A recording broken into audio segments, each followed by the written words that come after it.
You're watching the World Community Magazine's Hour of Live.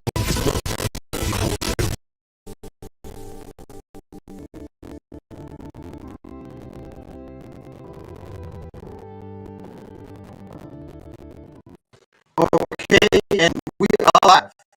Live, I tell you, live. And live means you're talking to some live, very live people. None of that, no, 20-year-olds today, and I think you're going to get a lot of information. I'm your and we're going to co-host also. So we're going to start today with what we call it around town addition to our team talk. We've concluded that that's what we'll call it, and later on in our cast, of course, the most informative person that we are able to Marcus McCullough will come in. Doesn't know what's happening in Conway, okay? Just a thorough narrative of what's going on in Conway. So let's keep and what about this? I'd like to remind you that tomorrow is the anniversary of the Black Wall Street. This was an event on June 1st, 1921. The name Black Wall Street, also known as Africa, was given to one of the most affluent all-black communities in America. The area would be compared to a little Beverly Hills, so to speak. The golden door to the black community during the early 1900s. And it proved the African American could create a successful infrastructure. I'll say that again. It proved that we could create a successful infrastructure. That's what Black Wall Street was all about. Okay? The dollar circulated 36 to 100 times, taking a year from currency to leave the community. That's until Black Wall Street was bombed from the air and turned to the ground by mobs of envious whites. And appeared scanning, spanning fewer than 12 hours. It took them less than 12 hours for the mob of whites to bomb this area with the help of some local government because they had airplanes involved. This once thriving black business district in the North Tulsa, Solving. A model community was destroyed in a major African-American business district in North Tulsa. It was an economic movement, resounding used, including 12 restaurants, 30 grocery stores. The last time we've seen all that. 2 movie theaters, a hospital, a bank, a post office. I'm going to say that again. A hospital, a bank, a post office. We had libraries, okay, schools, law offices, and a half dozen private airplanes, and even a bus system, okay? This was all circulating within, this was called the Black Wall Street because it encompassed the Black empowerment, economic empowerment. And that's why it was given that name. This is also Oklahoma. It was bombed and described as envious whites who drummed the reason for calling it a riot. Also a riot. But all it took was in less than 12 hours. And they had airplanes. I don't know who supplied the airplane. Nobody knows who supplied the airplane. But it couldn't have been just local individuals. So this had to be, government had to be involved in this some way, on the state or federal. But let me read just a little more over again what this model community was before it was destroyed. It had 12 restaurants, okay, 30 grocery stores. Compared to today, okay, 30 grocery stores, 2 movie theaters, a hospital, a bank, a post office, libraries, schools, offices, and a half dozen private airplanes. Half, 6 private planes, and even a bus system. So we wanted to start you off with that this evening to kind of give you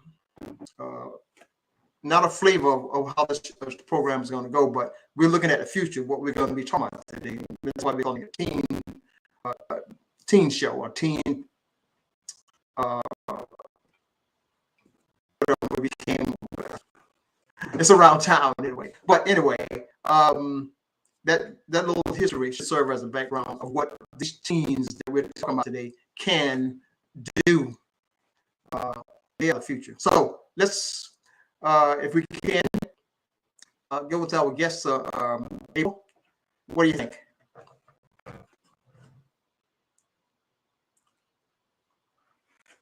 First of all, I want to say that we apologize for any technical difficulties that you all may be experiencing. It sounds fine on our end. All of our guests are saying that the audio is fine, but some of our audience members are saying it's there's static that they hear. So if you would just let us know if you still hear the static, if you post.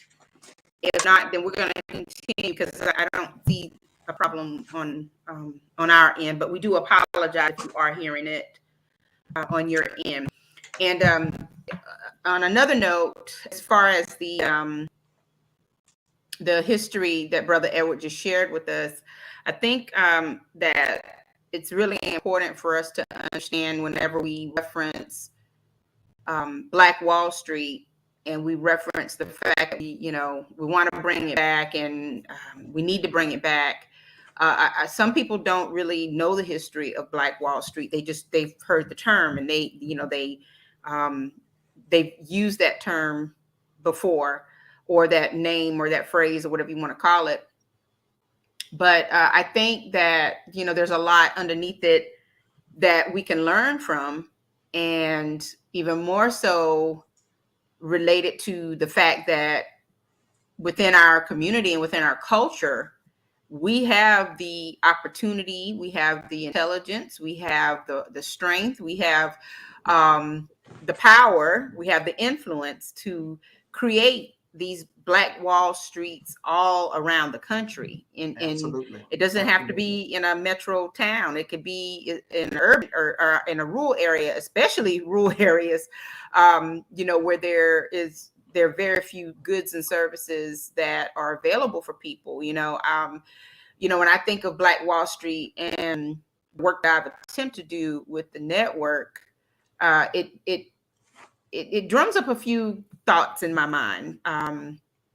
For one, I don't know that we really understand how blessed we are as a people and as a culture to be able to create a lot of different things where we have the ingenuity and we're very creative. And not to say that other races aren't and other cultures aren't, but when you think about how Black culture has impacted other societies and other cultures, we are a major part of the foundational piece in music and the arts and in literature in a lot of different ways. And so we have to get back to that, because I think that the universe is actually calling us to do that. I mean, there have been so many Black-owned businesses, young entrepreneurs who have taken that leap of faith and decided that they wanted to step out and create some business options and opportunities, especially during COVID. I think anybody who decided to launch a business during COVID was very brave and courageous to do so, especially with the uncertainty in our society. And so,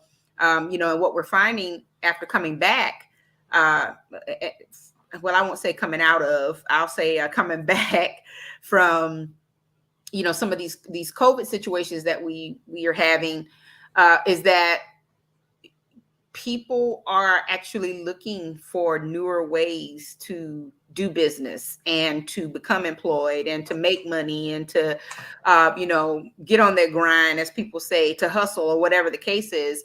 And it's all the more reason why we should look at making sure that our businesses are legit and that we are able to take advantage of the opportunities that are out there to grow business or to start business, because we could very well, resurrect Black Wall Street in a lot of ways, and it doesn't have to be an entire town.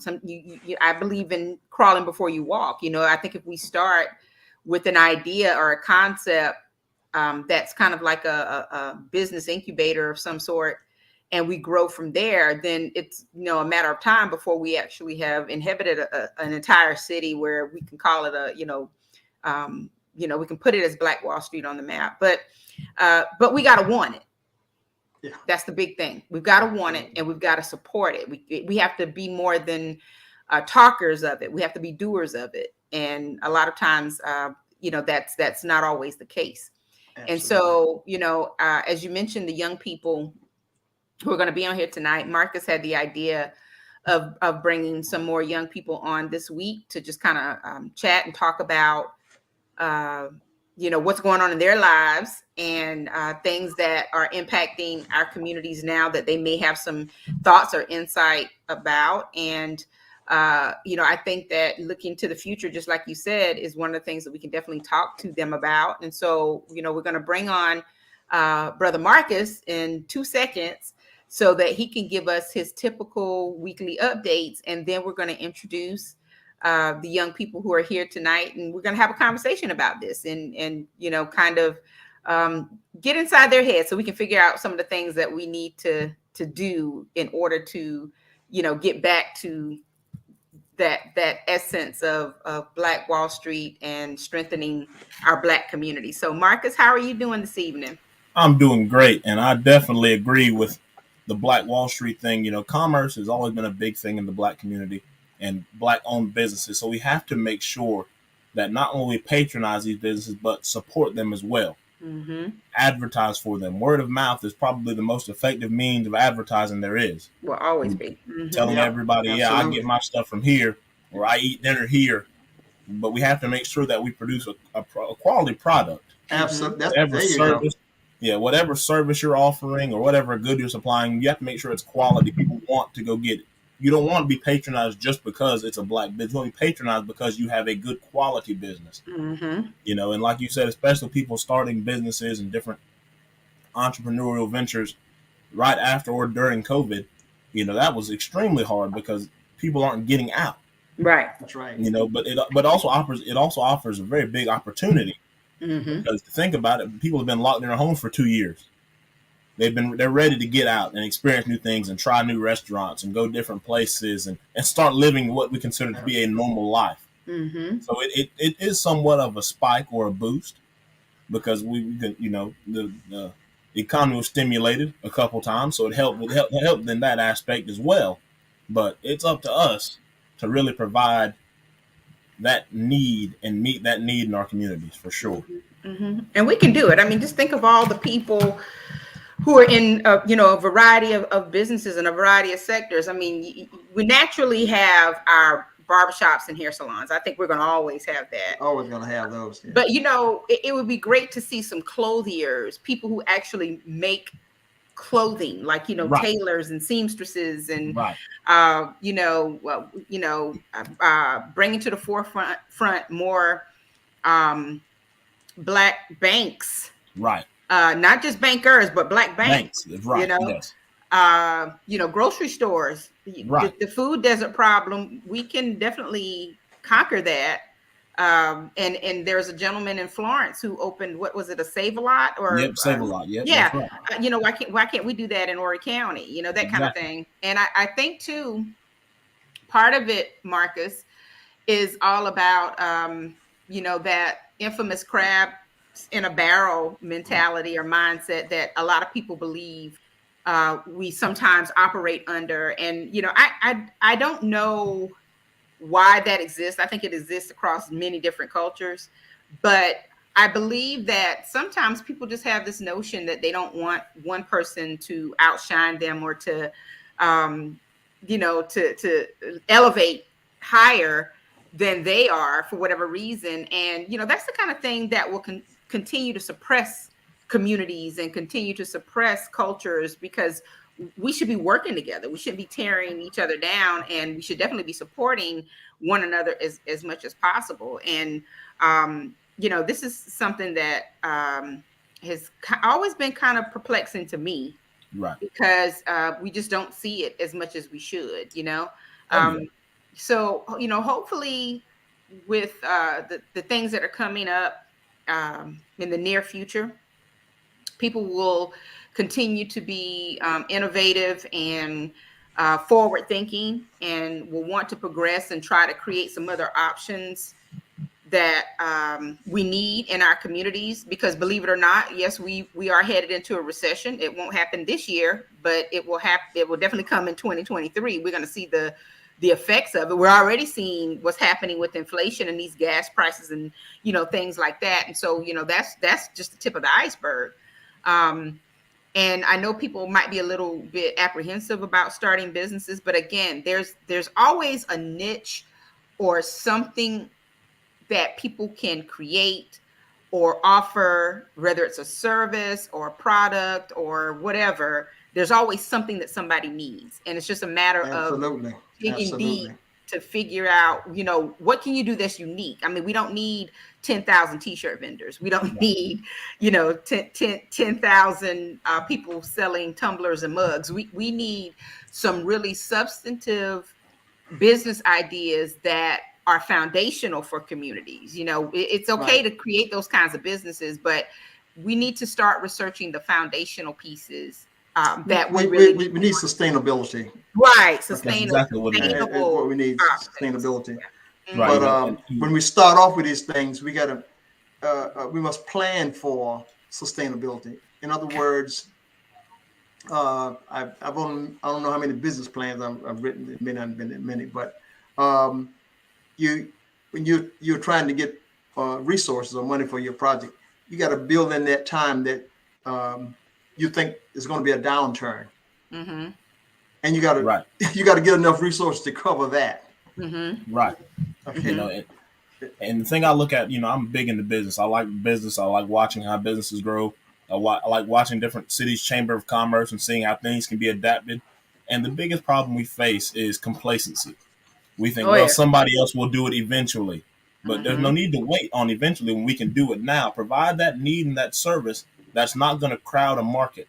You know, because Mm-hmm. and I look at a lot of different, national businesses. Like there's a Bucky's, which is normally Mm-hmm. a Midwestern, Western, Southeast regional gas station. There's one in Florence now. Mm-hmm. And then you also think about it now. There's 7-Elevens in Horry County now. Mm-hmm. All these other big businesses are coming, and like you said, the black man started to save a lot in Florence. Florence. Mm-hmm. So with all these big businesses coming and different businesses that are expanding across the country, there's no need for us to sit back and wait for it to come to us when we can go and get it. That's It's true. being done. It's being done. It's easily attainable. I mean, you can think about there's a lot of black owned businesses in Myrtle Beach, but we have to understand that like you said, we don't have to have more barbershops or more soul food restaurants. There's a lot of other avenues that we could venture into and be successful in, but you have to go through the planning. You have to really sit down, plan how you're going to expand and use your capital to have a sustainable business with a quality product that can reach people who want to use that product. And we're yeah, and I want to be clear that we're not knocking the young entrepreneur who feels like we're going to start somewhere, so we're going to start with our t-shirt business, or we're going to start with our tumbler or mug business, or we're going to start with our barbershop. Right. What I'm saying is, why don't we take that barbershop concept, for example, to the next level? Go mobile with your barbershop. Go mobile with your t-shirt business. In much the same way that we have food trucks, we could put things like that on the road. Take right. the shop to successful. Yeah. Yeah, I mean, most of the house call barbers are very successful people, because a lot of people don't want to go in like it used to be and sit in the barbershop all morning long. People have things to do with their day. Right. People work 5 days a week, so they want to enjoy their weekend, not spend 4 hours of it sitting in the barbershop listening to the small town gossip. Mm-hmm. If you can come to somebody, I guarantee you they'll pay you that extra $15-$20 to get that haircut. Mm-hmm. But you have to produce a quality haircut. Mm-hmm. You have to have a portfolio. That's the big thing I tell a lot of people. If you're providing a service, you have to have a portfolio of your work. You have to show people that, I do this and I'm good at it. Mm-hmm. Not just the fact that you can do it, but the fact that you do it efficiently and it's a quality job. See, that's like restaurants. When you go to a restaurant and you look at reviews, there's pictures of the food, there's a menu, detailed menu. Reviews. You look at reviews for whatever service you're trying to find. So you have to make sure, and if you get a client, tell them to leave you a review. Mm-hmm. Tell them if they leave you a review, maybe you'll knock $5 off the price, something like that. But you have to understand how business works. That's good marketing. What you're saying, you can try many things when you're marketing like that. Leave your review, and then we'll knock off a couple of dollars off of your next meal and stuff like that. Exactly. That's good marketing. So loyalty programs, things of that nature. Yeah, because if you provide a good service, I promise people will come back to you. If you provide a good service. If the service is good, Mm-hmm. Everybody's got a favorite restaurant. Everybody's got a barber they've been going to for 20 years. They got the same mechanics, but expand the market. Do something that may be provided already, but make sure you do a quality job and you can gain more clientele, because people get backed up. Think about an area like ours. There's not many mechanics. That is one occupation where we really and you need an honest mechanic. Yeah, you need an honest mechanic. You can't find it's hard, because I mean, even thinking about us, thinking about our household in particular, we had a great mechanic, but of course he got older, and they have to retire, and some pass away. Same thing with my barber, he had to retire just because of age. And to your point, Marcus, we have people who are doing it and have been doing it. We call them shade tree for a very long time.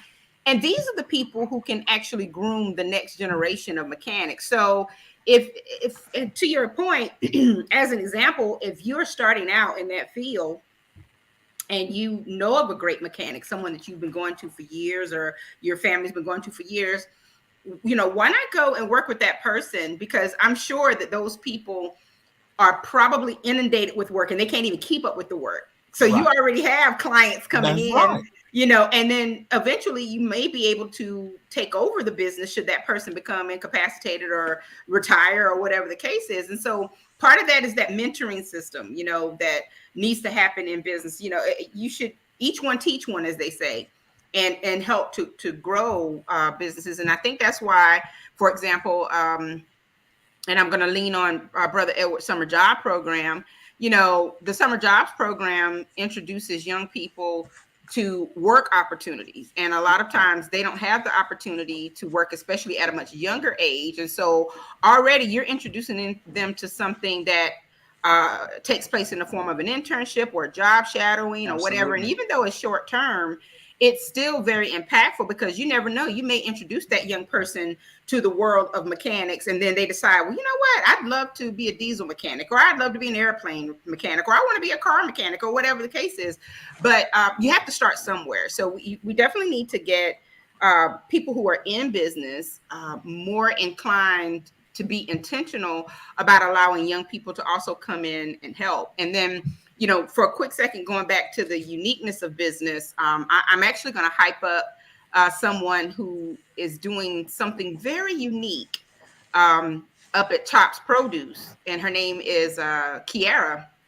She's opened plant oasis inside of Chops. Okay. Yeah, and here's the deal with plant oasis. How many of us have tried to grow plants or vegetables or whatever the case is, would love to have a green thumb? I'm one of those persons who's newly become a plant moms, as they call it, where I'm trying to take care of plants and grow plants and that kind of thing.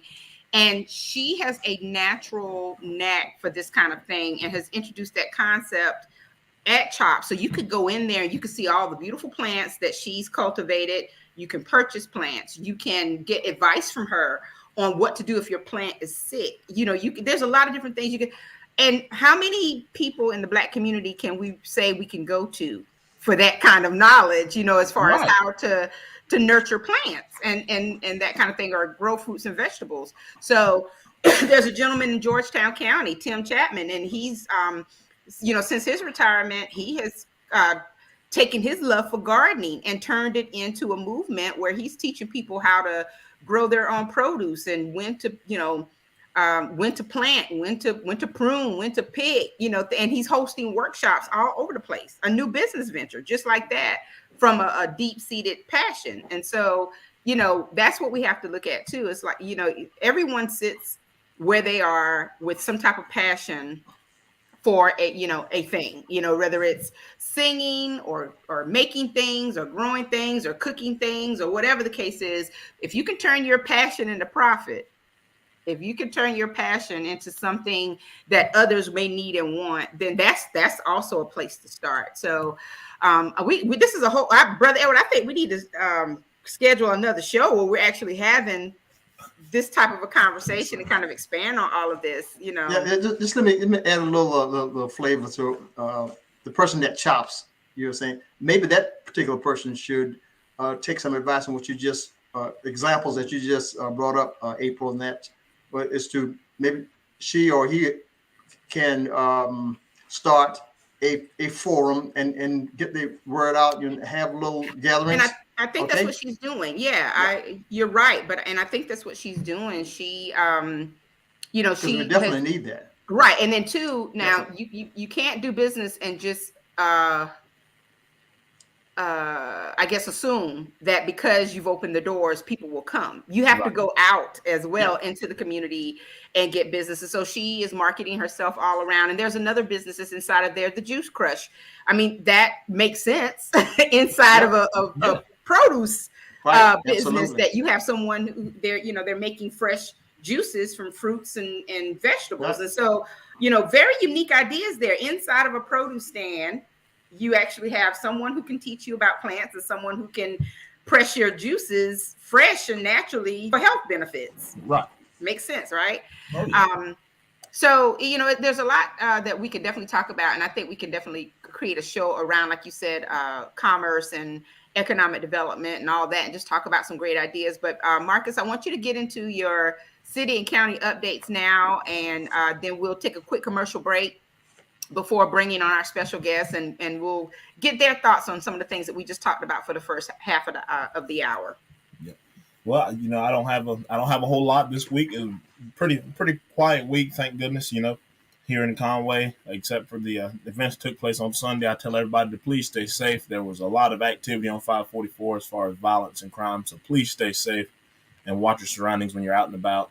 This is one of the busier crime seasons in our area, so please stay safe. That's the biggest thing. 544? Is that Yeah. near the college? Yeah, those two shootings took place near the college. You know, so and then you think about Uvalde, Texas. You know, we tell everybody, please stay safe, watch your surroundings, and make sure you tell everybody you love them. You never know what could happen. You know, spread love, not hate. That's my biggest thing. But on to what I came to bring for my little city update here. Under the Conway congratulations section, we would like to congratulate the City of Conway Chamber of Commerce and Coastal Carolina National Bank. The last week was the end of their spring concert series and car show they had downtown, and they recorded over 10,000 patrons between the 4 weeks that they had the concert series. And I mean, you think about 10,000 people in the city of Conway. That's a lot of people just coming down to enjoy what the city has to offer.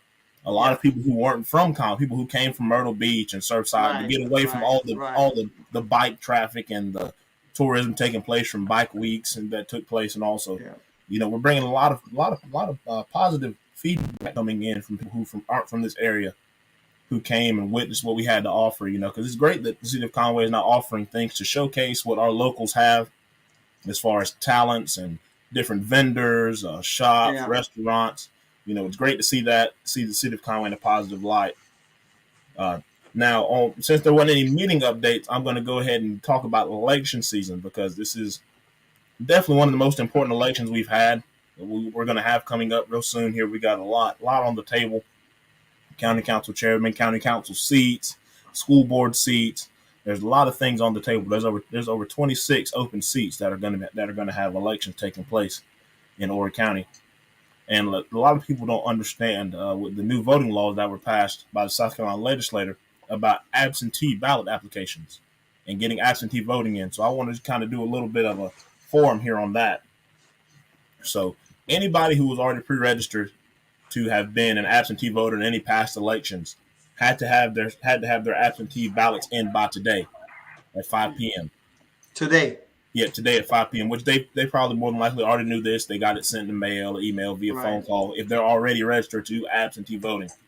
Now, for anybody else who hasn't been registered as an absentee voter, you have to have your application in by June the 3rd. June the 3rd is the date for new applicants to be absentee voters. People realize now, you know, the absentee voter, you don't have to be elderly and not be able to get out anymore. You can have health conditions and things of that nature due to the pandemic. That's why they kind of adjusted the rules on absentee voting. You don't have to be in person if you have a what's the word I'm looking for here? Existential reason as far as health or inability to have transportation. So make sure you get that absentee ballot in by June the 3rd, which will be on Friday. Friday is June the 3rd. And then the primary is going to take place on June the 14th. And a lot of people don't understand what primary elections mean. So primary elections are whenever parties choose, whenever the vote takes place to determine who's going to represent the party in each election. So that means this election is going to determine who's going to run for the Democrat seat, who's going to run for the Republican seat, and sometimes in certain cases it just kind of narrows down candidates. It'll take a field of 8 to a field of 2. So people need to make sure this is the real important time to do your research. A lot of candidates now are doing a lot of public events, hosting dinners, hosting meet and greets, going to churches, things of that nature. So make sure to really look up, especially with the county council representation, make sure to look up who your county council candidates are and go to the meet and greets, see what they're talking about, do the research on them, see how personable they are, see what they want to bring to the table, because this is very important. It's going to affect you, probably the most impactful to your day-to-day life out of any elections that take place. I tell everybody that your city and county elections are the ones that affect your day-to-day life more than anything else. More than anything else, yeah. And this is talking about your taxes on groceries and gas, and you know, like I said in the other edition of the show we had 2 weeks ago or a week ago, talked about that penny tax for the schools. This is the school board election. That's a huge one, because this is the 2023 is going to be the year they decide if they want to reinstate that penny tax. Mm-hmm. to build new schools. And like we said, 92% of all schools in Horry County are at the black or red zone, which means they are at or exceeding capacity as is. Right. That's huge. It's a safe and healthy learning environments for all of our students. That's a big thing. And then you have roads you have to worry about and community cleanups. This is the big election. This is more influential than the president, in my personal opinion. I'm a big politics guy. So Marcus, let me interrupt you just for a second. Why do you? And I think you explained this some time ago, but this is for our viewers, especially the younger viewers, that what's behind the penny tax? What does it mean? Okay, it's not actually. See, what I think. First of all, before you said it, that word penny is used in order to let the people know that the taxes are not going to be that much. But that's exactly what it is. They use penny as somewhat of a euphemism to not make it seem as substantial as it really is. Right. Because it's not like it's just adding an extra penny. It's an extra penny on the dollar. Right. See, people don't understand that. See, if you make $100 purchase, that's $1 extra in tax. And see, that tax is used by the school district, not for daily upkeep of schools, but for building of new schools.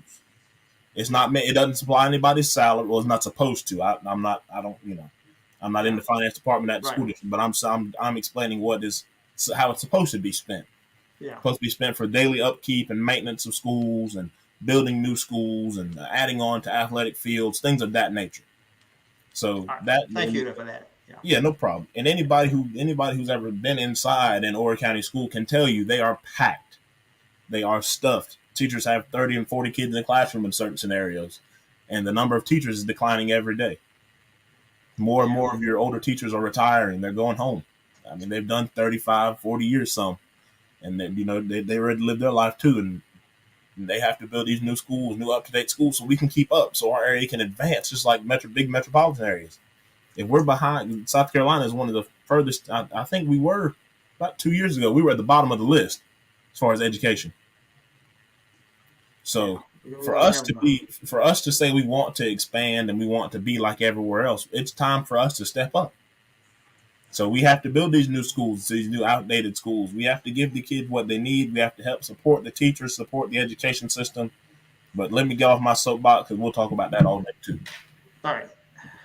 And so we'll go to events. We'll go to events and the upcoming events taking place in the city. On Saturday, once again, there's going to be the farmers market downtown, right next to the old peanut warehouse underneath the 501 Business Bridge from 8 a.m. until noon. A lot of great vendors out there. And people don't realize it's more than just produce. It's not just vegetables and tomatoes. You have all kinds of vendors, people selling tumblers and handmade goods. And, we talked about the apiaries and stuff last show. A lot of things down there are really beneficial. A lot of people down there with restaurants open. Sometimes you'll catch a band down there every once in a while. That's pretty important. Now we have a city council meeting on Monday. So, I'm going to go in there and get all the good, juicy details and come back and share that with everyone. And probably one of my favorite ones that I'm getting to announce, that I've announced so far, is the graduation for Conway High School taking place on Thursday at 7 p.m. at the HTC Center. This is going to be one of the largest classes graduated through Conway High School in a long time. At what center? Where is it going to be? At the HTC Center at Coastal Carolina University. A lot of people know it as the basketball stadium. Okay. Yeah. But that's all I have as far as my weekly update. I'll turn it back over to you guys. Okay, Marcus, can I just touch base on something which I thought was very important? And I guess you talked about it about a couple of months back, and a lot of people just can't envision that, at least what I'm hearing on the street. And correct me if I'm wrong. In one of the meetings, you said that they had proposed building a circular traffic system right at, once you get off of the bridge, if you're coming into Conway.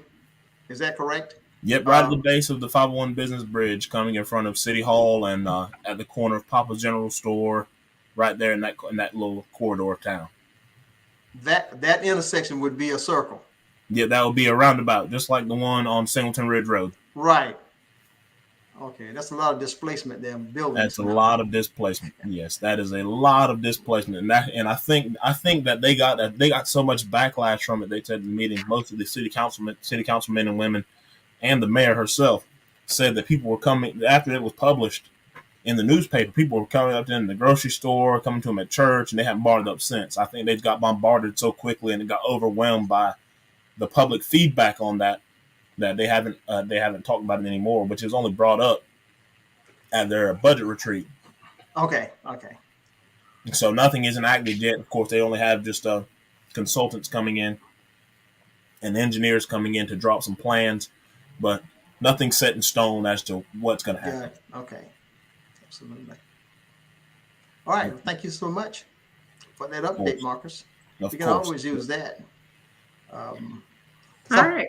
Well, we're going to go to a commercial break right now, and then when we come back, we will bring in our 3 special guests joining us tonight for a little teen chat, and we'll talk about what's on their minds, especially regarding what we've just talked about in the first part of the show. So hang in there, and we'll be right.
Right. All right. I keep forgetting I'm on mute. We're back, and we have a couple of special guests with us. Can you hear Alante? Unmute yourself, Alante. You're muted. Unmute yourself. You're muted. You can't. Okay, you probably need to go out and come back in. because I think everybody else can hear me. Yeah. Yeah. And then I'm going to bring on Janae and Miss Laura. How are y'all doing? Good. All I'm right. good. All right. All right, Miss Laura. All these I can't hear scholarships, you man, I tell We you. can hear you, Can you We can hear Alante. you now. Yeah, we can hear you. I can't hear nobody. We can hear you. You may send him a message, Marcus, and let him know that he may need to. It may be his earbuds. Yeah, I don't know. yeah. Yeah, but anyway, first of all, thank you all for being with us this evening, and it's a pleasure to meet all of you. Of course, I had the opportunity to meet Alante before we started. Brother Edward and I, we worked with him before, but we don't know you two lovely young ladies. So why don't y'all tell us a little bit about yourselves? We'll start with to my left, Miss Laura. Hello, I'm Laura McCullough. I'm graduating Conway High School. What should I tell you guys? I don't know. Tell them about what you did in school, Laura. Anything you say is going to be important. I appreciate that. I'm on a lot in school. I dance for the Conway High School band. We just ended our season this year. I was the dance captain for Color Guard. I'm in Anchor Club, everything, student council. There's a lot. I could go on and on. All right, okay. And Miss Janae, tell us a little bit about yourself. Well, I'm graduating this year, and I did 4 shows, 2 musicals and 2 plays. I was vice president of the student council, student body, and I took AP art, and I'm an artist. Obviously, yes. You talked about the shows. Okay. Yeah. All right, awesome. And Alante, can you hear us now? Okay. Yeah, I can hear everybody now. All right. Well, why don't you introduce yourself to everyone? I'm Alante James. I was the student body president of Conway High School. I am very active in my community, I will say. I am the organist at my church. I recently, not too long ago, started a club called Ignite at Conway High, in which Madam Vice President Laura was my vice president. But we really enjoyed, I can say that I really enjoyed everybody that was in high school. It was a great experience for me. So. All right, awesome. Well, Marcus, this is your segment. So why don't you get us started with the conversation? Yeah, we want to hear what y'all have to say. Well, everybody knows that young people and the next group of young people, I think about it. I said, well, I'm out of college now, so I guess it's time for somebody else to kind of pick up the torch and take off with it. Start out the next group. And all three of these young people down here are very active in their community. They work hard. They maintain jobs along with maintaining social lives and being active in the community and being good people, just good people all around. But the thing I thought about the most was how different their high school experience was from any class before them. Half of their high school experience they spent behind the computer screen. Yeah. They had to miss out on a lot. Absolutely. They missed out on homecomings and regular organized proms. And, you think about it, those are some of the most important and most influential aspects of a lot of people's high school careers. You think about all those moments. Those are the big impact moments that take place in a young person's life. So one of the main things I want to ask you guys, and I guess we'll go from left to right as far as the screen. We'll start with Alante and work our way to Janae and talk about what do you think was the biggest setback for a lot of people coming out of high school this year that are going to graduate. Go ahead, Alante, you first. I would say the biggest setback, like you said, was the virtual schooling. I would say that a lot of people went through a lot of things with virtual, and I honestly don't think that virtual helped some of the people. To be honest, I think virtual put some people in a place of where they can get lazy and not really do anything. And then some people, it sets in, because they're not doing anything, it sets in a state of anxiety and depression and things like that. So all these things come up on them, and it's like they don't have nothing to do. They don't have nobody to talk to because COVID. And so they feel like they have to be isolated by themselves so that they wouldn't catch anything. Because they say if you go around people wear masks, blah blah blah blah blah. So they just like so scared that if they go talk to people, then they're gonna catch something. But I feel like it's the thing that most affected high schoolers is the fact that we stayed home. There was nobody that we can really sit down and talk with, and that it was just like we was away from our friends, so we couldn't really do as much as we wanted to. Laura, you want to add on that? I definitely agree that the biggest setback I know for me and other people that I've talked to is the lack of like interaction. Humans are made, they're put here to interact with other humans. It's how you grow, it's how you learn, it's how you become who you are. And I think a lot of us miss that part of our development, or that character development that we really needed to become adults in the world. Because, right after high school, you go straight to college and it's just speedy slope still all the way to you're a grown adult handling your own stuff, and that all starts in high school. And since we missed a lot of that interaction with our teachers, with our peers, a lot of us are missing those social skills, and that's bringing more anxiety onto us. We're getting depressed, that kind of thing. So we needed that extra interaction that we missed because of COVID. Yeah. Janae, what do you think about that topic? I agree with them, and it's also because we're not used to change either. We go to school every day, do the same thing every day, and when something big like that happens, we're not used to it. We don't know what to do.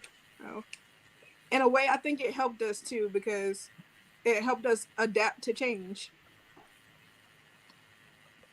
Yeah. So do you think you did a good job at it, adapting to the change? No. You didn't. You needed some more time, obviously.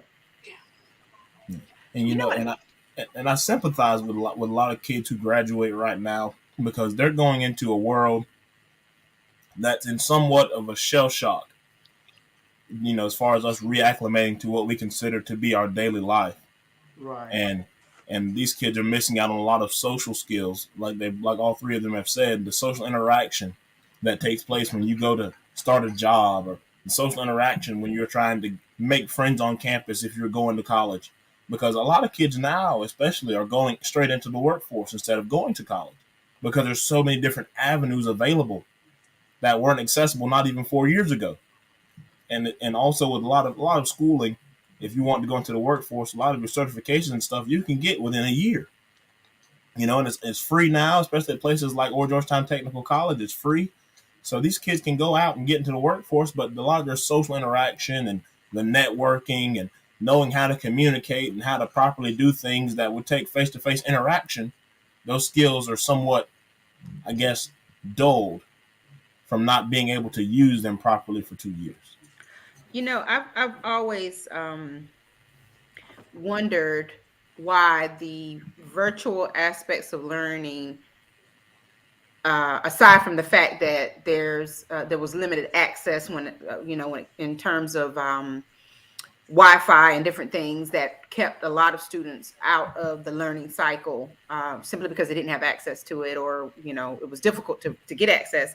But when it comes down to the interaction that you all talk about, it's always intriguing to me, considering the fact that your generation is clearly a digital generation. You guys do everything on your cell phones. You TikTok, you Snapchat, you Facebook, you WhatsApp, you what are some of the things? Name some. I know I'm FaceTime. You do Instagram. Everything, and so in a typical day, you're probably doing this more than you're actually socializing. Is it more about just being in close proximity with each other? Because when you are together, are you putting the phones down to actually talk with one another, or explain that dynamic to me? Because to me, it's like you had more of an opportunity to do what you're used to doing, which is using your cell phones and your computers to connect with one another. But it sounds like to me, you all saw it as more of a challenge, especially when you talk about the lack of human interaction. So explain that part to me. It intrigues me. For me, I will say that the people that I hang around with, I do tend to get on my phone, but most of the time I don't be on my phone like that, to be honest, Mm-hmm. because I'm always getting fussed at by my mama doing like, you need to text people back. You always doing this and doing that. You need to learn how to keep your phone on. So I'm like, I don't like really use my phone like that. So, and especially like if I'm doing something, I don't really pay attention to my phone like that. So I would say when we are around each other, we do communicate. Um, Without our phones, I will say some of my friends we do that, and I have come to the realization that not everybody can communicate with other people face to face. That's true. Some people communicate better through text. Some people communicate better through cell phone call. Mm-hmm. So I come to the realization that everybody have different way of communicating, and if your way of communicating is through cell phone, then we know how to communicate with you. So I wouldn't necessarily say that we always be on our phones. Mm-hmm. It's like a part-time job. We be on it sometimes, and we don't be on it sometimes. So it's a misconception, is what you're saying. I mean, because that, Yeah. we think young people are always on their phones, always on their devices. They're not paying attention. They'd rather do the things that they do with the apps. But you're saying it's a misconception. I will say that the stuff on our phone helps us sometimes. I will say that. Mm-hmm. The stuff on our phones, it brings more information for us to tell other people. Oh. So if Yeah, we're Brother not, Elwood? if we're not getting information in person, Mm-hmm. our phones help us spread the word, give information to other people. So I mean, that's a good point. And that's interesting. That's a good point. But tell me this: how many of you will be doing or are doing your banking transaction by way of your phone? Mm-hmm. Okay. Everybody's doing online you make banking. deposits. You make deposits and in your bank. Well, I wouldn't say all the way making deposits. Alante is an old soul, if y'all have not noticed that. He is the type to be off of his phone. But I know for a lot of us, us younger, I'm an old soul too, so I can't really say anything. But a lot of us, that's right. A lot of us that do use our phone a little more, we use it for a wide variety of things. Like I know people, Cash App is the biggest thing, and I'm one of them. I will use it. I'd be like, send me something on Cash App. I'm fine with using that, and I do TikTok, that kind of stuff. But I think we needed a balance of home and being on our phones and school not being on our phones. And I think us missing that divide and having to create that ourselves is really where the learning dropped off of technology. Because when you stare at a computer learning during the day and then you go to your phone for your free time that you usually do, but it's just technology, you're staring at a screen all day and that gets repetitive, and then you don't want to do the learning on your other screen, and it just becomes a lot of screen time. Right. So how many of you have maybe ask this in a different way. You have bank accounts? Yes, sir. Okay. Savings. Huh? Savings. Yeah. Well, yeah. So maybe I did ask this before, but to what extent do you use your phone for example, if you got to deposit some money in your bank account and say you're out of town, and you have to, of course, the procedure is just to use a check, right? You take a photo of your check. Is that what you all do, right? Photo of your check and then send a deposit? I would say I did that one time and I did not like it. Because it did with that, it took money, took a little bit of money out and put it in my bank account. So I was like, oh no. I need all my money to be up in my bank account. So I didn't really like that. So I just started going to the bank after that. I told my granddaddy about it. He was like, should have went to the bank like I told you. So I'll just start going to the bank now. So I don't really like the photo thing. You didn't like the partial hold aspect where it holds part of it until the check clears. Yeah. I said, oh no. It sounds like you all use the phone or any apps for quick transactions, because you mentioned Cash App, some of you probably Zelle or Venmo or, all these other things, and not necessarily for, I do a lot of online banking myself, and I'm old enough to be all of your mamas, but I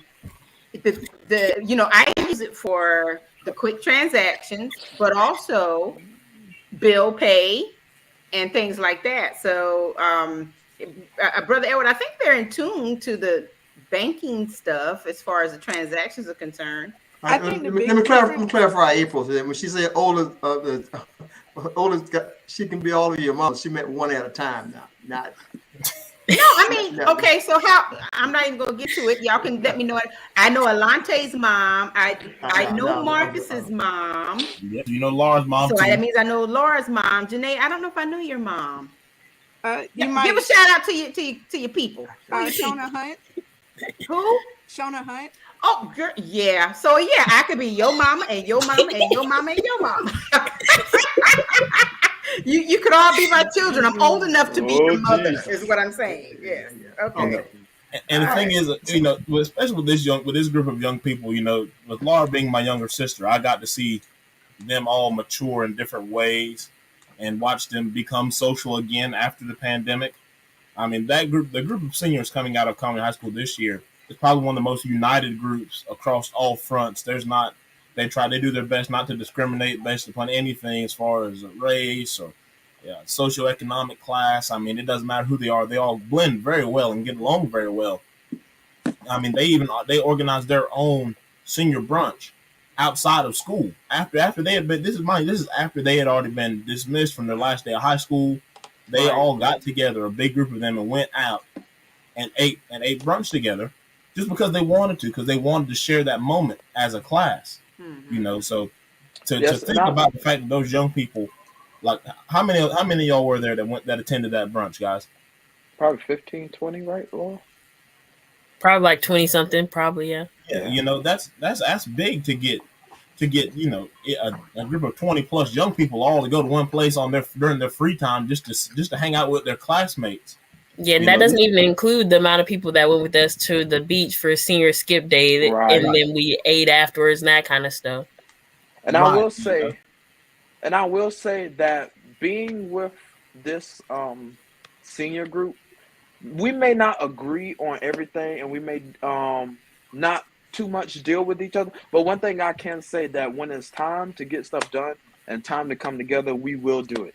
I will say that has been one of our biggest aspects of this year, that whenever we need something done or whenever we need to come together and work together with stuff, I will say that has been a easy job for us to do during this year. I don't know, April, I get a strange feeling that Alante is gonna be back with us again. That's any of these young people, I think they all can hold their own. I have a question for you. Okay, so Marcus talked about voting a little bit earlier, and I know at your age I was in politics and not in politics, and so I'm just wondering if you all are keeping up with what's happening in the political arena and what your thoughts are on everything that's going on, as far as, for example, we have an upcoming major election in the next couple of years. And as Marcus talked about earlier, local elections are highly important. So you all will be able to exercise your right to vote, and will cast your votes soon. When you think of the political candidates that you see on TV, you see their signs, you hear about what they're doing, probably, table talk with the family. What are some things that you wish politicians would focus on more? And what do you all plan to do as young people to make sure that they do what we elect them to do? I think sometimes when politicians get into the chair, in the beginning, they said they're going to do one thing, and when they get in the chair, they never speak of it again. They never do it. Like our president, he said he's going to do this big thing before he got in the chair. Now he's not doing it. So they are paying attention, Brother Edward. Yeah. And I will say, and like she said, they say they're going to do something. So some may say that they'll do stuff for the people, And then when they get into chair, like she said, they do stuff for themselves. So I will say that when it comes to elections and when we come to the realization of who we want to pick, I will say do research on them. Make sure that you find information about them, because these people, everything that you see nice is not glittery and glammy. So make sure that whatever you do stuff, you like research on these people, and make sure that what they say is really what they're going to do. Because you can tell when people are for real about things, and when you could tell when people are not, they just don't care. I And agree. facial expressions and everything, it explains a lot. So I just say we have to make sure that we watch these people, make sure that we pay attention, make sure that we listen with a clear heart.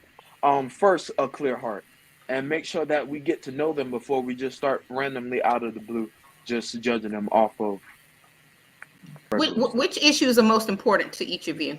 We'll start with Alante. When it comes down Um, to political issues or things that impact the entire society, I mean, all of America, what I'll s- is important? I'll say the people. The people is the most important thing that whoever is in office needs to worry about. The people always come first, because without the people, first of all, you wouldn't be in office. So you have to care for the people in order for the people to care about you back. I would say that. So caring for them means not only keeping their campaign promises, like you said, but Yeah, when we start drilling down and we talk about the different things that are going on in society right now, we have a big, gun violence issue. We have Inflation. we have inflation.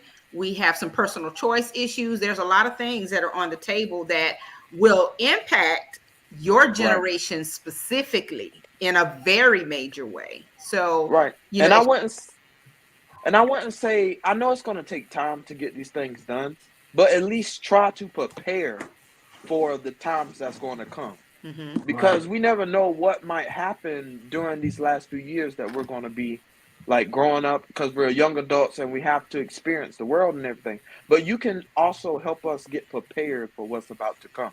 If you know it, get information about it and help prepare us for it. So Okay. that's it. Ah, absolutely, yeah. All right, Laura, Laura, what's Janae, the y'all have any comments? yeah? Yeah. What y'all got to say? For me, like they said earlier, accountability is a big thing. And for me, there's some things that I just feel like you can't compromise. Like whenever you deal with politics, and I've taken AP government and my government class, my teacher, Miss Calhoun, has drilled politics into me. And the biggest thing I've learned is that you have to make compromises with who you choose, because no one's going to be completely perfect for what you want them to do, and you Mhm. That's have right. to figure out what your priorities are and what you can compromise. And for me, there's some things I just can't compromise. You can't compromise equality, you can't compromise like things like Medicare, things that are going to affect me later on. Mhm. Can't compromise the economy. Like there's some things that I feel like my future needs to have, or some things that need to be addressed in like the upcoming years, like with the school shootings and stuff coming more popular. Like there has to be some kind of guns reform, some kind of system. With all this talk about pro-choice and pro-life, there has to be something that is said in each like candidate that I have to decipher. Are they lining up with my priorities? Can I Mhm. compromise them being an opposite view of me on guns if they're the same view as me on equality? Like nobody's going to be perfect, and in politics it is a hard game. People will do things for themselves instead of you, instead of the people, Mhm. instead of what they're there for. So you have to learn to compromise and put your priorities first. Mhm. Mhm. Janae, you have any thoughts on politics at all? And it's I okay if you do. don't. I'm sorry, I do. Um, Mhm. I think we equality should be a big thing, but it's a gray line with equality, because something that may seem equal to me and you might not seem equal to like somebody of a different race. Mm. Right. Mm. Mm. So And that, you know That's what? that's And you that's a said, good point. Yeah, yeah, it's very profound because she's yeah. right. I mean, it is tough to fight for the rights of everyone because at some point, like Laura said, there's going to be some kind of compromise when it comes to that. Or you're Right. going to see that there's more being done for, one group of individuals than the other. And I think all of that depends on what's happening or what the hot topics or issues are in society. So, one of the things that we used to show the young kids when we were doing the summer reading programs is the graphic that explains the difference between equity and equality. And, that's a very important graphic because, equity does not mean it's equal and vice versa. So you just have to, I think to all of your points, you have to really take a look at, to Alante's point, do the research, look at the candidates. Also, it's hard to understand and keep up with the political game. It really is, and that's exactly what it is. It's a game, because what people don't understand, especially if you vote traditionally a certain way, is that sometimes you have to Laura's point, compromise that particular traditional voting pattern that you have in order to make sure that a certain person is voted in, even though you may not side with that party or whatever. It's a Right. chess game. It's a chess Yeah. game. Mhm. And a lot of people are not, they're not informed of that part. I won't say educated. They're not informed of all of that. So, I'm glad that you all at least have your finger on the pulse of politics, and hopefully, as you graduate and you go to college or into the workforce or whatever it is that you're going to do, that you maintain that focus on politics, because everything from like Marcus said, the local elections, state elections, national elections, especially those local and state elections, they impact us directly and more immediately than the national stuff. You know what I mean? So we have to make sure that you all stay focused, because you are the future of politics, whether you know it or not. At some point, we're going to need all of you to be senators and House of Representatives. So be in Congress. We're going to need one of y'all, all three of y'all, to be the president. We're going to need that. All right, Madam Vice To be President. mayors, to be city council men and women and all that good stuff, persons. And most of all, we need you locally. We need some things to be done. Yeah. And That's you all right. have that capacity Yeah. and the skills to do that. Right. Larry White is Councilman Larry White is watching tonight. Thank you so much. He says, don't compromise your beliefs. And that's true, because it can be real sticky. Those backdoor deals, they happen. Yeah, that's right. Oh yeah. So, but you have to be able to sleep at night and to know Absolutely. that you made the right decision for everyone, even if it means saying no. So, but anyway, Marcus, what else you want to talk about? We have just a few more minutes. Well, the biggest thing, I want people to understand that these kids are really making a big difference already, and we're excited to see what they do further down the road.